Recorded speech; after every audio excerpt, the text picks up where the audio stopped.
The biggest test them is not to intervene. We are trained to intervene in every single feeling we have, in every single thought we have, in every single perception we have. And that imposition, that effort, immediately create a force of attachment, immediately brings you to that realm, and you lose your clarity. You lose that sense of who you are, of your own infinity.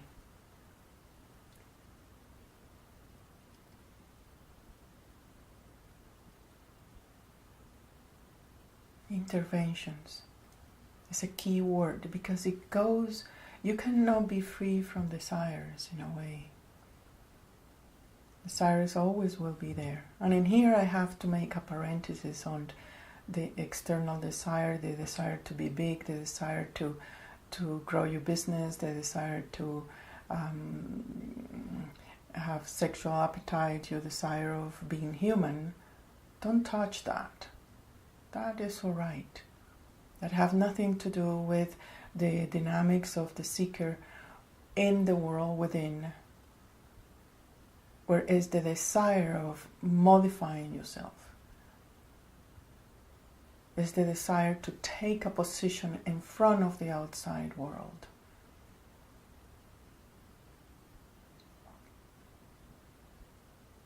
So when you start conturning, manipulating on the desire that are most based on I'm not good, I'm not perfect, I need to do better, is in the robotic aspect of you. You want to engage in kind of a machine mode of self, and you want to intervene. You want to intervene over and over and over. So the more you intervene, the more you create a gap between your naturalness and your life, of who you are and your life. That gap is suffering. Then you are not happy in your body. You are not happy in the human existence. Because you conceive somehow that your human existence is imperfect.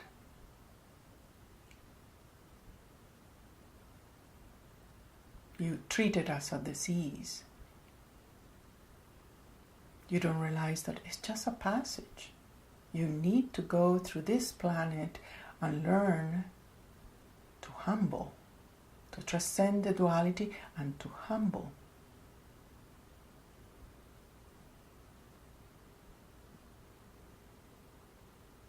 So that fight with the body, that insatisfaction of being in the body, is a great cause of suffering.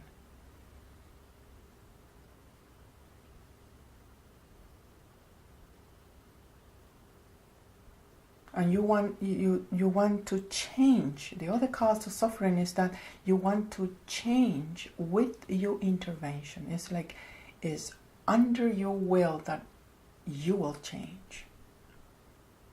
You make decisions. Oh, I need to change this, or I don't need to change that.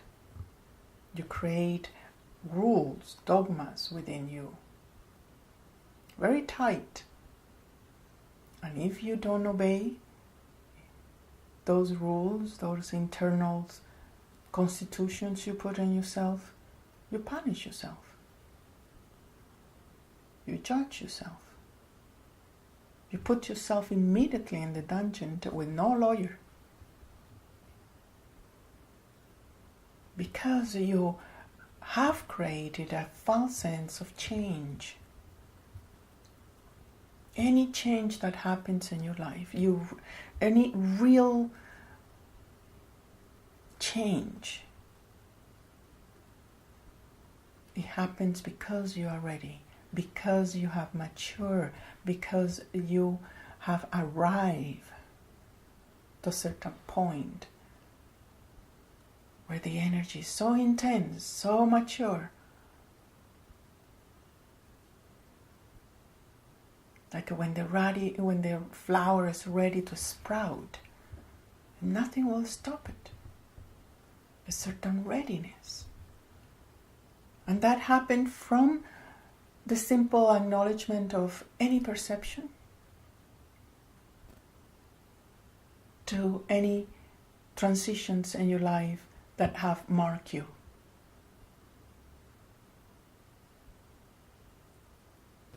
It was there, ready for you to experience that change.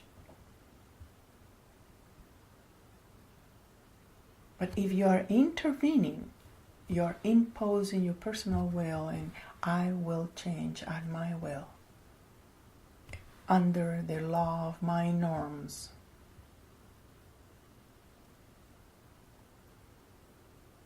We do it all the time. We do it all the time. We're great strategists. The mind is a great strategist. But that strategist is meant to form and deal with your external world, not with you. Otherwise you become under your own constitution that most of the time always punished, always judge, always exclude you.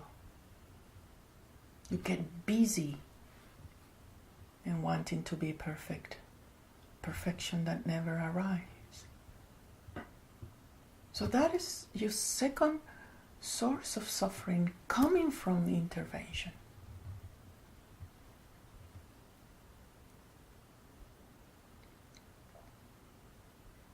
And within that sense of change, not accepting the natural changes of your readiness,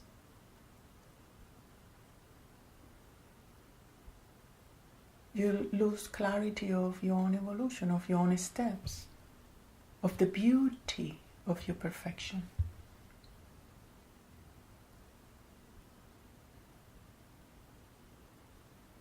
And the more you impose, the less you see what are the changes that are needed or taking place.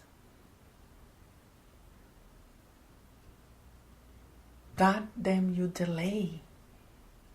You lose clarity and, okay, this is what I know, this is what I need to act on it, this is what is given, and this is what I'm engaging with. Know what in accordance to my ideals of myself.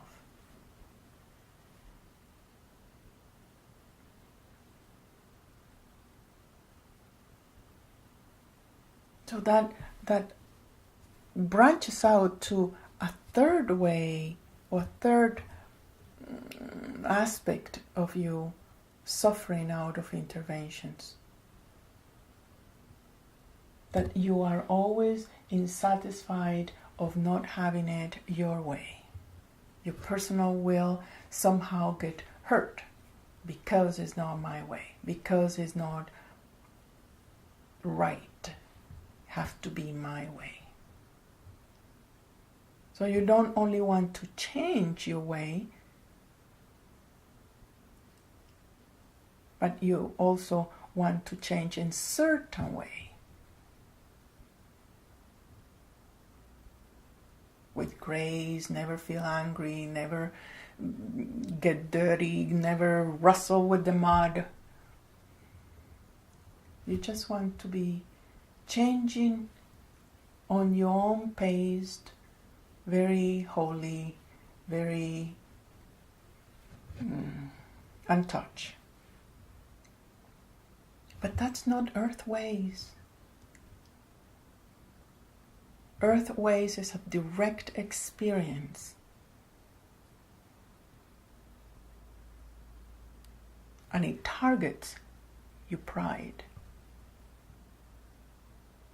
which is this sense that I have to change. I am the one making the change. I am the creator of my life. I am changing in my own pace. I am applying my will. That is pride. Because in a way you're firing God and you are taking His place. Or one thinks you are. So with that approach of constantly intervention, you create zones of darkness, subconscious manipulations that you do it all the time.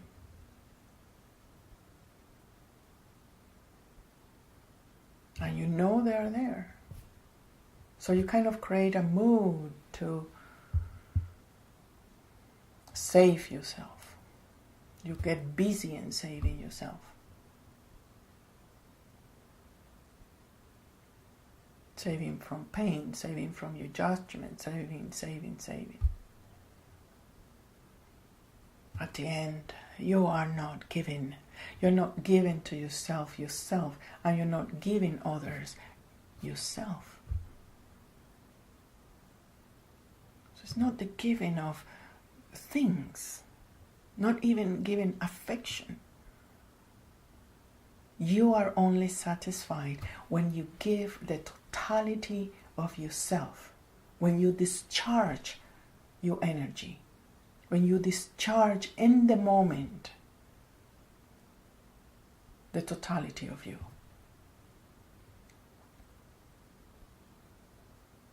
Then you're empty, and then you're full, and then you're empty, and then you're full. It's the in-breath and the out-breath. You die and you reborn every instant, because you're discharging your naturalness, discharging your infinity. You're piercing the moment with your essence, with your life force. Then life returns to you, recycle you, regenerate you. Then you become like a Christmas tree. You light up.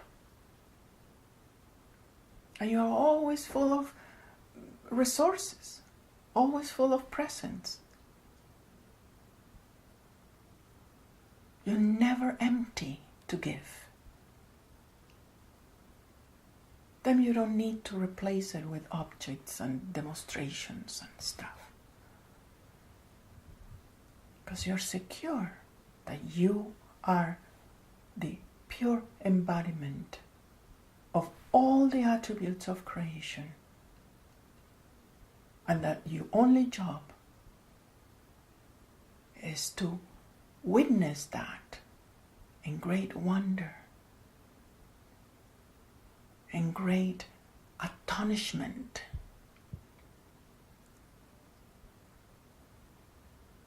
Then you get impressed by creation, which is you. You start knowing your infinity and all these qualities, all these aspects. But it's a big transfer of position between your intervention and your surrender, your obedience.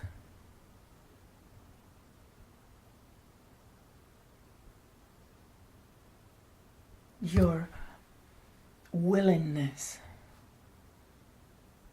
to be available to your own creation, to your own creator, to your own infinity.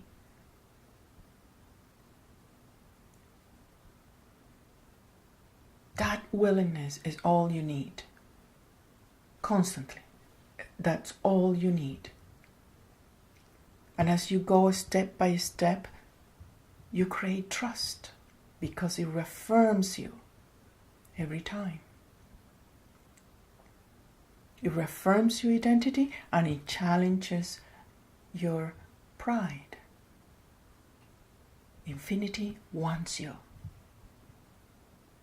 because you are part of it, because you belong there.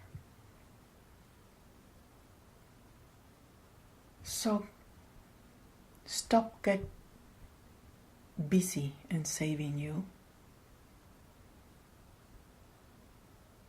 and start giving yourself